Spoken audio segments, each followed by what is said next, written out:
You know, when we look back at 2025 in Florida a few years from now, I think it's entirely possible that we'll realize the single most important thing that Ron DeSantis and the Florida legislature did this year was set in motion a mass privatization of public schools across Florida. We are genuinely staring down the barrel of that possibility right now because of a bill that was passed at the very last minute of this year's legislative session. A bill that opens the door to a potentially just massive expansion of a school privatization program known as the Schools of Hope program. So today we're going to take a closer look at this, at what the Schools of Hope program is, why it was created, how it works, how Ron DeSantis and state lawmakers in Tallahassee just changed and expanded this program, and who they did this for. Just as a hint, this is going to be yet another example of a billionaire mega donor setting the agenda here in Florida. Before we do that, though, just a quick reminder to please click the like and subscribe buttons and leave a show review or a comment. These are the sorts of things that help us grow this show. And if you haven't already, please think about signing up for a subscription to our newsletter. The easiest place to find us is at seekingrentsfl.com. Our subscriptions are free. Signing up will make sure all of our stories and podcasts are emailed straight to your inbox. None of our content is behind a paywall of any kind. There is an option when you sign up to voluntarily pay for a subscription if you can afford one. If you've got the means, please think about doing that. The revenue we get from those voluntary paid subscriptions are incredibly important for covering the cost of reporting expenses like public records requests, including requests for the kinds of records you're about to hear about in this story now. With those pleas out of the way, let's move on and start talking more here about Florida's Schools of Hope program.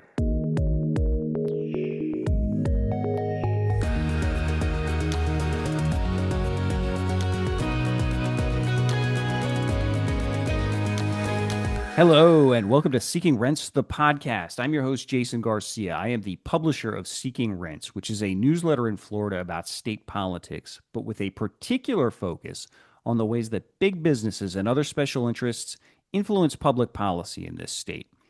That name, Seeking Rents, comes from a term in economics called rent seeking.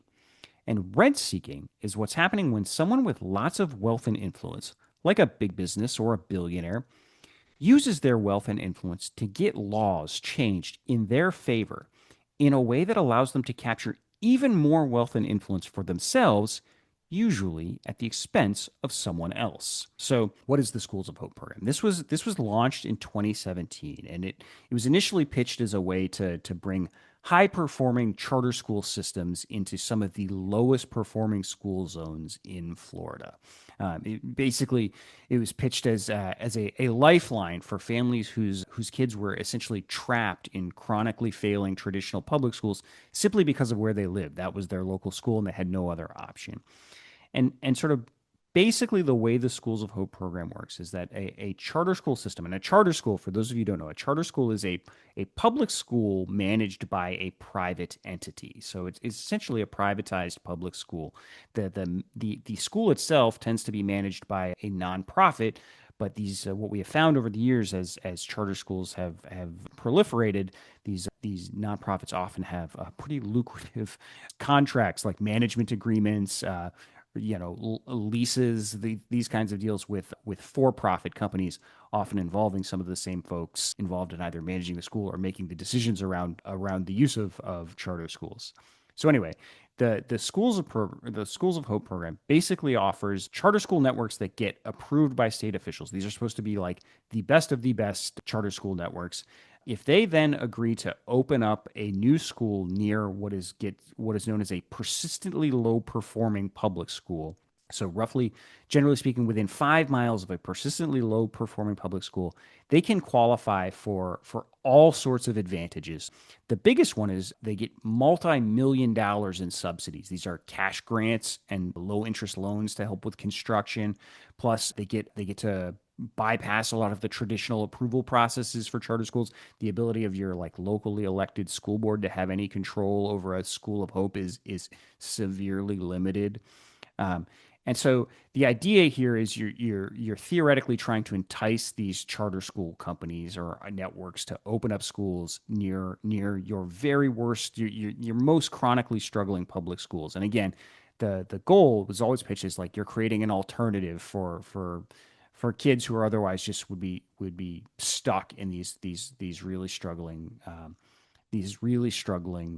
traditional public schools. And so one way to think about it, the Schools of Hope program is it's a key plank in what has essentially been a 25, almost 30-year campaign in Florida now. It began under former Governor Jeb Bush and has continued since to privatize much of public education in Florida. And so one of the biggest tools they've used in this is private school vouchers, where families can get essentially taxpayer funded scholarships to help pay for tuition at private schools and private academies, or to cover the costs and get cash essentially to help defray the cost of homeschooling their kids. And also the use of the expansion of charter schools, which again, public schools managed by private entities. And the Schools of Hope program, in fact, was actually muscled into law by three of the most significant school privatization supporters of the last 20 years in Florida. Specifically, Richard Corcoran. He was the Speaker of the State House for a couple of years, then became the Education Commissioner under Ron DeSantis, and is now the president of New College of Florida. Manny Diaz, who was a state senator and then became education commissioner after Corcoran, and is now the president of the University of West Florida. And Byron Donalds, who was a member of the state house, went on and is now serving in U.S. Congress and is running for governor in 2026. And all of these guys, particularly Donalds and Diaz, had these like extensive personal and financial ties to the charter school industry.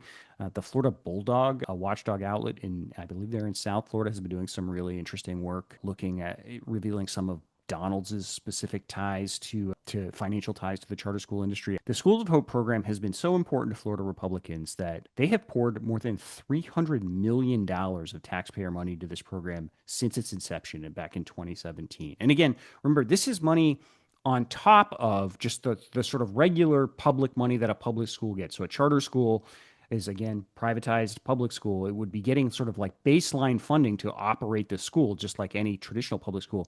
This Schools of Hope, these subsidies, these cash grants and low interest loans, these are on top of these are the perks that are designed to sort of get these charter school companies to go into these, again, theoretically low performing areas. And I'm giving away the game a little bit, but you'll see why I throw theoretically on there in just a sec.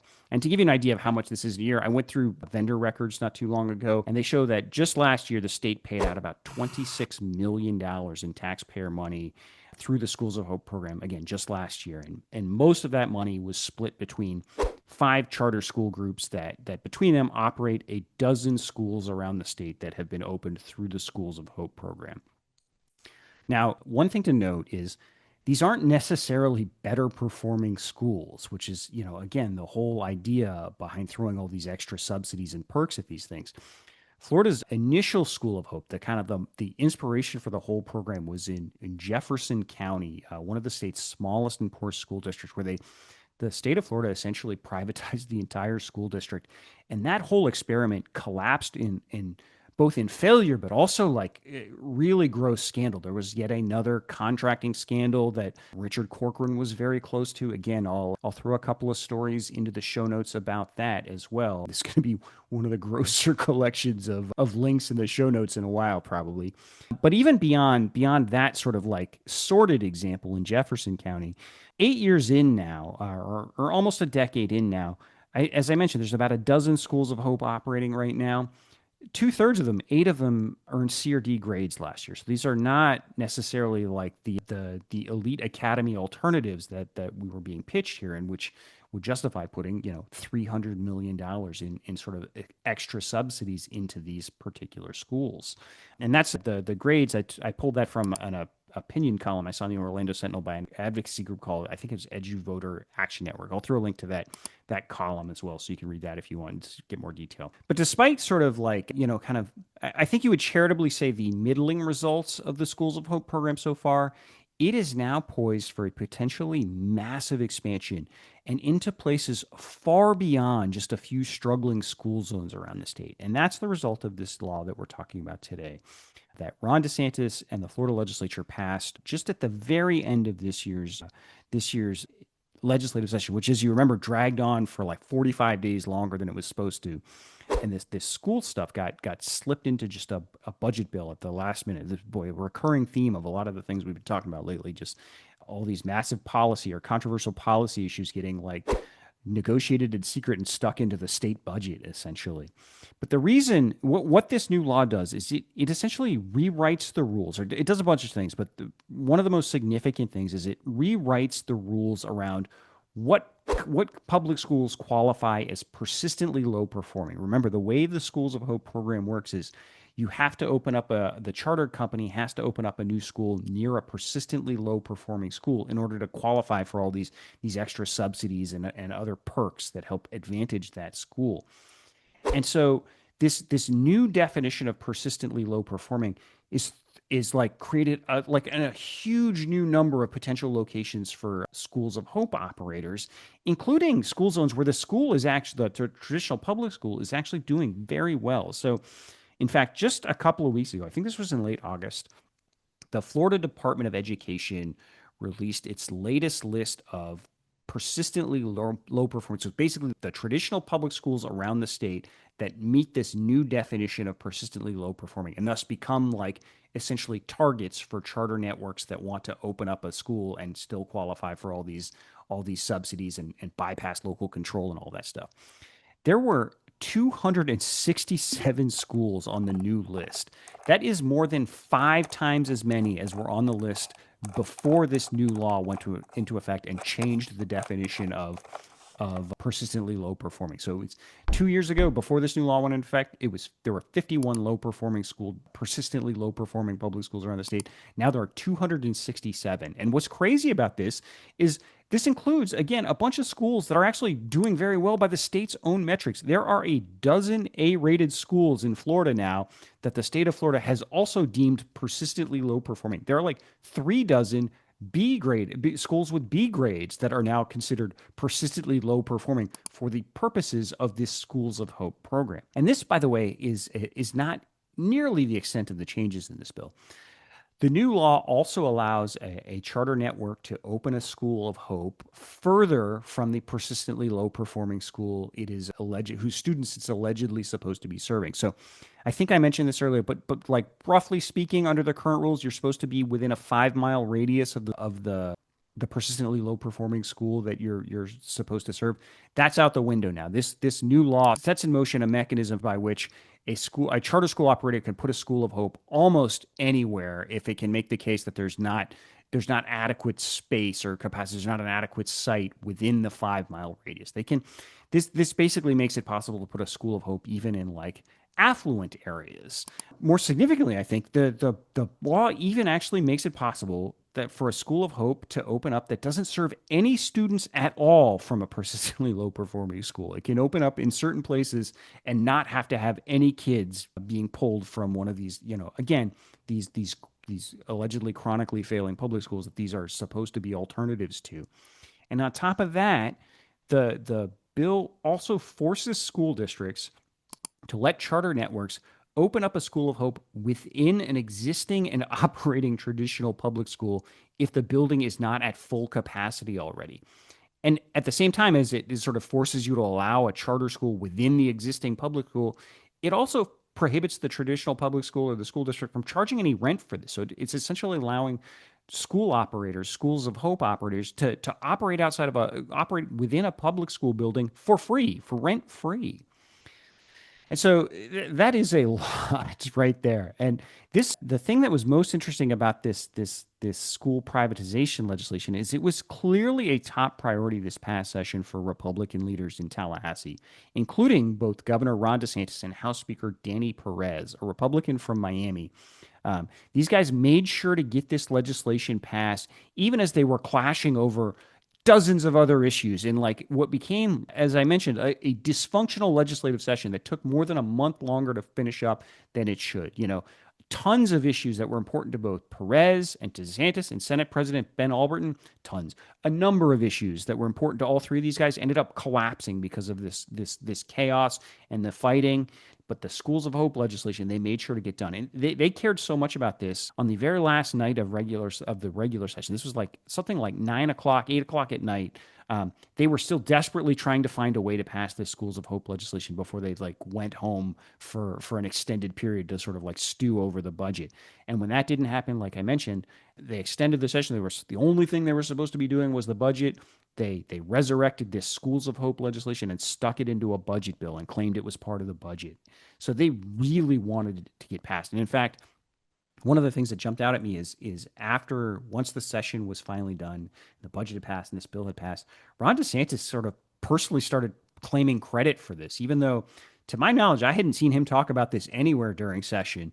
But when he signed the bill, I got this quote. He said, "quote I'm glad we were able to work with the legislature to get that through this extended session." And he talked at length about this particular thing and saying it was something that he specifically had worked on.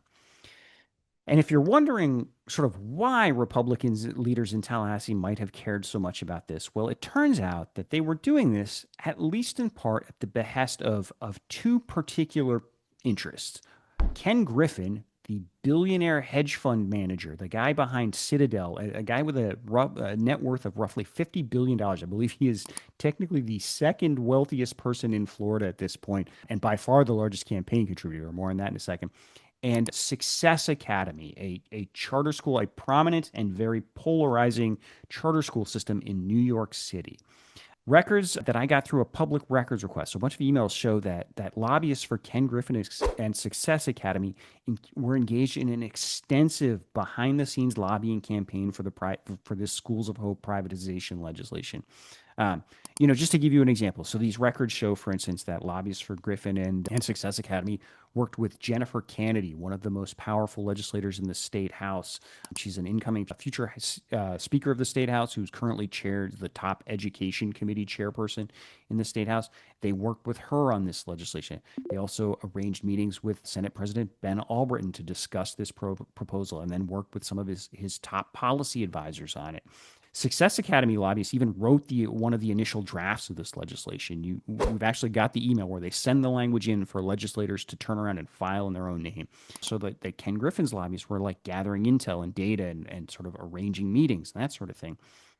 And it is worth knowing a little bit more about both of these two. So as I mentioned, Ken Griffin has sort of rapidly become one of the most influential figures in Florida politics. So this is the billionaire. Like I said, he's the manager, the founder of the Citadel, the hedge fund Citadel, who moved from Chicago to Miami in 2022, and has a net worth of roughly $50 billion. We've mentioned this on the newsletter before. He made more than $28 million in state and local campaign contributions during Florida's 2024 elections. That made him, as far as I can tell, by far the biggest single donor, corporate or individual, of anyone during the 2024 elections. Although, as I say that, sort of excluding Trulieve, the marijuana giant that was financing a ballot measure, excluding Trulieve, Ken Griffin was the single biggest donor. And when you sort of focus on what he was spending the money on, it's spread out in a way that you could make a case he was the biggest donor. And so, to give you an example, his biggest single donation was $12 million to a political committee that was personally important to Ron DeSantis, making him one of Ron DeSantis' biggest donors. This was a political committee that was used, actually, funnily enough, to oppose the Trulieve ballot measure, this proposed constitutional amendment that would have legalized marijuana in Florida. This is the same political committee, by the way, that is connected to Florida's Hope Florida scandal, where it looks like the DeSantis administration may have essentially laundered $10 million of Medicaid money into campaign cash to use in this campaign against the marijuana amendment. But anyway, Ken Griffin, the largest single donor to the anti-marijuana campaign that Ron DeSantis made sort of like key to his personal brand, $12 million. But that's not it. He also gave $4 million each to campaign committees controlled by both Danny Perez, the House Speaker, and Ben Albritton, the Senate President, the two most powerful figures in the Florida legislature. I mean, these are enormous sums of money for a single person to be spending on campaign contributions. if you ever thought there was a need for campaign finance reform, like this alone, like nobody should be allowed to give the House Speaker and the Senate President $4 million each. That's crazy that we live in a world where that is a legal way to conduct elections in this state. Um, and his Ken Griffin's influence shows up in lots of different ways. It wasn't just this Schools of Hope legislation. He was also behind another one of the most controversial bills that passed the Florida legislature this year. Again, a session that was utterly dysfunctional in so many regards. Another bill that was important to Ken Griffin, they made sure to get that done. This was a bill that we have talked about on this podcast that gave businesses far more legal ammunition to bind their workers to longer and stronger non-compete contracts, non-compete clauses. This is an incredibly anti-worker piece of legislation, and it essentially flew through the Florida legislature this year. Ron DeSantis was really interesting. He could have vetoed the bill, but he did not. He also did not sign it because I suspect he understands just how horrible the politics of expanding non-competes are. There are Republican states around the country that are in the process of banning the use of non-competes, because again, they're such an anti-worker tool. Ron DeSantis, for the first time in his governorship, allowed this bill to become law without his signature. He essentially just turned the other way, pretended nothing had happened, and just allowed it to become law. So, Ron DeSantis is as much responsible for that law becoming that bill becoming law as anybody else. And, again, sort of one of the things maybe $12 million buys you as a governor, willing to sort of see no evil, hear no evil on a bill that you really want passed. But Ken Griffin is also an enormous contributor, a supporter of Success Academy, a big donor to Success Academy. He's been working to bring them to Miami. And in fact, I had reached out to Griffin and Citadel. He didn't answer specific questions, but his Citadel pointed to comments he had made to Bloomberg where he praised the legislature, both praised Success Academy and praised the legislature for passing this bill.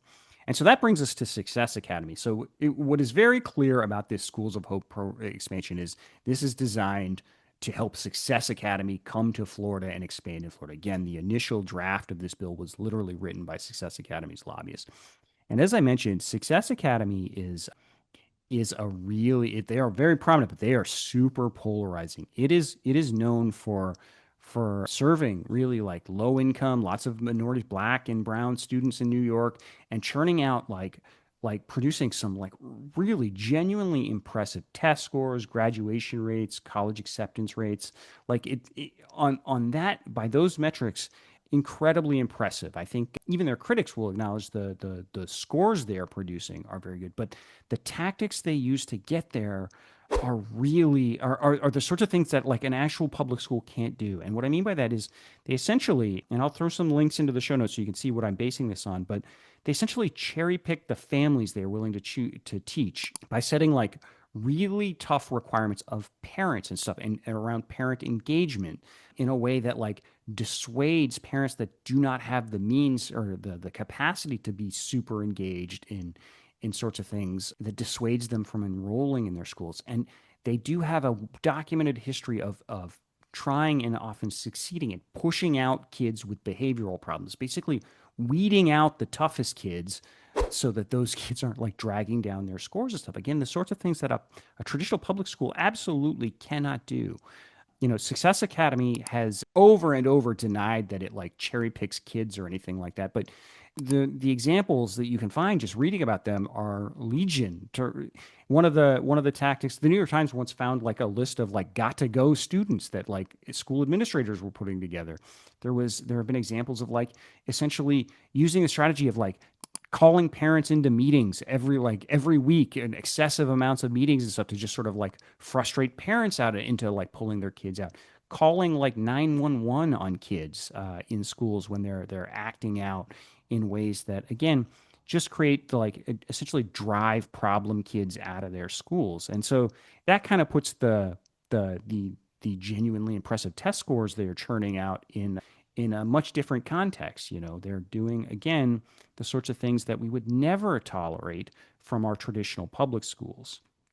But anyway, Success Academy has been developing plans to expand in Florida for at least a year now. So they actually just last year got approval to become a School of Hope operator. So I mentioned to participate in the Schools of Hope program, you first have to get approval as a Hope School opera, Hope operator, I think is the term. And Success Academy did that last year. Of course, like they're super popular with Republican policymakers, particularly. I think Success Academy's like founder and leader has been very praiseworthy of Betsy DeVos, for instance. She worked very closely with Betsy DeVos, has been very praiseworthy of the Trump administration's education policies, this sorts of things. So, of course, Florida Republicans thrilled to have Success Academy interested here, but they have not yet actually opened a school through this program. And it is apparently because it has been frustrated with kind of those tight rules around where these schools are supposed to go, where these, again, heavily subsidized charter schools, they're supposed to be going into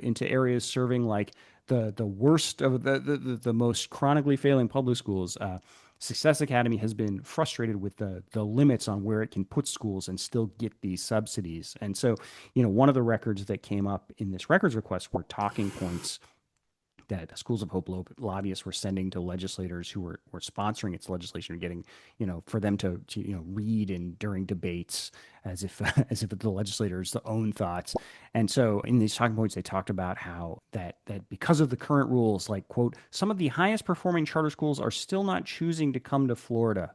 We have not yet been able to attract these operators. And essentially, it is talking about itself there. So, and of course, now it is going to have a much, much easier time putting schools almost wherever it wants in Florida because of the way this new the legislation it helped write, these new rules it helped write that will allow it to put public schools, or put Schools of Hope, in areas far beyond, again, those what we would really think of chronically failing public schools. And, it's worth sort of just taking stock of what the combined effect of all these changes are. You're going to now have charter networks like Success Academy, but also others that are approved to work through this program are going to be able to open up these Schools of Hope in many, many more locations, even in affluent areas, even in places with like A and B rated public schools, while still tapping into these giant taxpayer funded subsidies through this program that was supposed to be a lifeline for kids in like the poorest, hardest luck communities in the state, right? They can even take over parts of public school buildings rent free, again, in places that are completely untethered from these like the really struggling school zones that this whole program was intended to serve. And this is a theme we see happen over and over and over, where we create these programs under the guise we use like the hardest luck neighborhoods, the poorest, the most impoverished places in Florida, the most struggling people. We use them as a beard to like essentially get money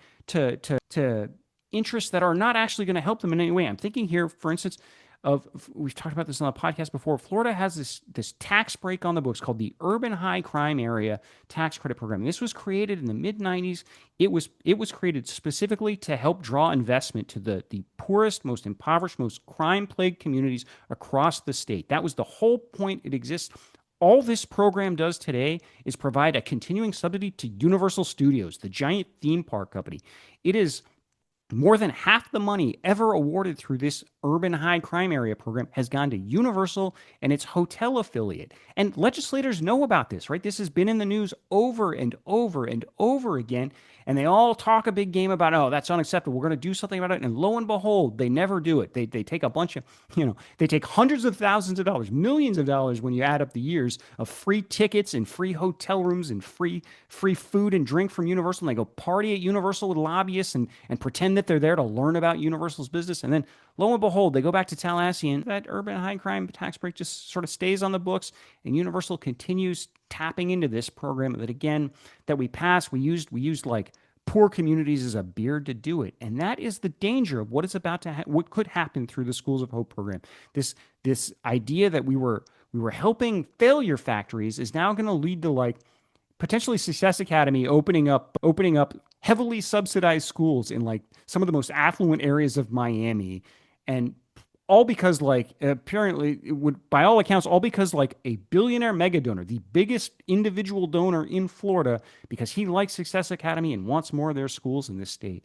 And like there are knock-on effects from this because you create this situation where these schools start to siphon more kids out of the traditional public school wherever they open up, right? Which hollows out the funding for that traditional public school, right? Which also degrades the experience for all the kids that are left behind in that school. And like you just continue eating the system from within. And that's how this program, I'm convinced that's what this program is designed to do, especially when you get right down to this idea that we're now actually letting these schools of hope go inside a traditional public school building, operate from within without charging it, without having to pay any rent.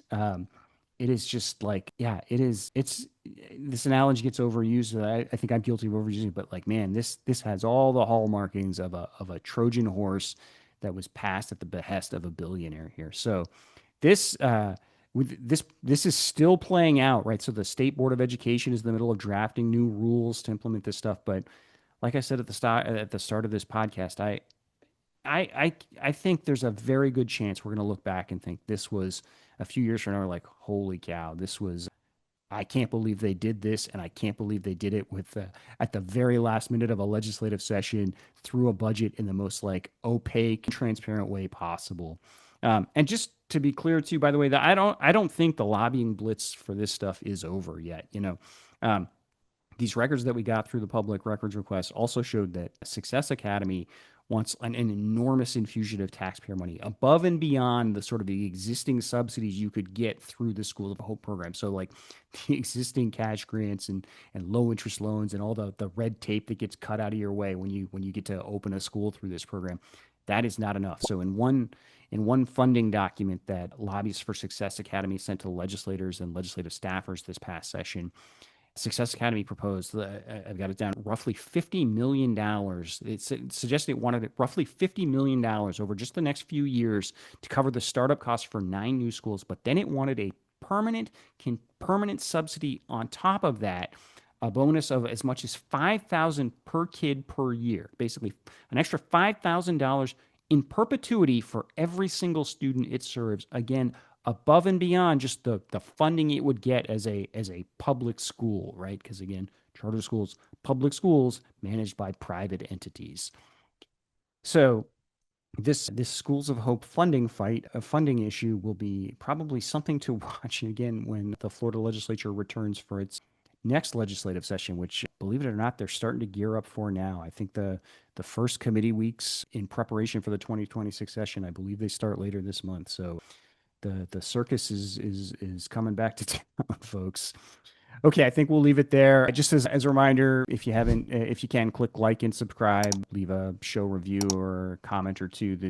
As I said before, these are things that help us grow the show and reach new audiences. And if you haven't already, think about signing up for a subscription to the newsletter itself. Easiest place to find us is at seekingrentsfl.com. As we said earlier, none of our content is behind any kind of paywall. All our stories and podcasts are free to all. There is an option to voluntarily pay for a subscription, though. If you've got the means and you value this kind of work, please consider doing that. The money we get from paid subscriptions are incredibly important for the work we're doing here. So with that out of the way, thanks so much for listening, and we'll talk again soon. Take care.